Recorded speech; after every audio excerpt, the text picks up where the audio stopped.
दो कौड़ी की दलाल पत्रकार, सरकारी तलवे चाटने वाली पत्रकार।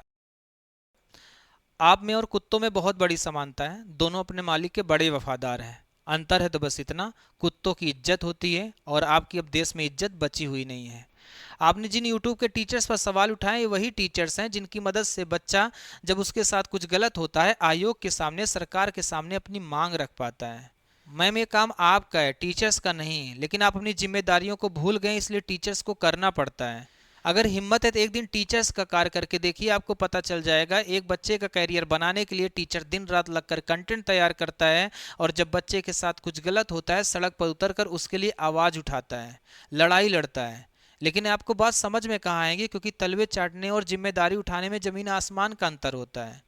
हमें पता है आप नंबर वन हैं, लेकिन दलाली करने में, अघोषित सरकारी प्रवक्ता बनने में बाकी पूरे विश्व को आपकी रैंकिंग पता है, 157 है। और दिन रात लगकर जिस तरह से आप काम कर रहे हैं, वो दिन दूर नहीं जब आपकी रैंकिंग 160 प्लस जा चुकी होगी।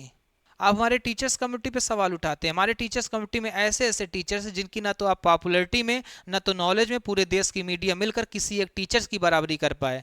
अगर औकात है तो किसी दिन डिबेट करके देख लीजिएगा किसी भी मुद्दे पर। अरे सारे सेक्टर छोड़िए, किसी टीचर से आप अपने न्यूज रिपोर्टिंग के सेक्टर में डिबेट करके देखिए, आपको पता चल जाएगा एक टीचर अपने साथ कितनी पावर और कितनी नॉलेज रखकर साथ चलता है। आप भी किसी टीचर से पढ़े रहे होंगे, लेकिन अपने आकाओं को खुश करने के चक्कर में बात आप भूल चुके हैं। जो टीचर्स आवाज उठा रहे हैं, इन मुद्दों को आपको उठाना चाहिए था, लेकिन आपके आकाओं ने आपको इतनी आज़ादी नहीं दी है कि इन मुद्दों पर आप डिस्कस भी कर सकें। मीडिया के बिक जाने के बाद वो टीचर्स ही हैं जो सही मुद्दों पर आवाज उठाते हैं, और यही बात आपको और आपके आकाओं को खराब लगती है। इस वजह से इस बार आपने टीचर्स को टारगेट किया है, लेकिन पिछले 24 घंटे में आपको पता चल चुका होगा कि आपने इस बार गलती कर दी है, और इसका पछतावा आपको जिंदगी भर होगा।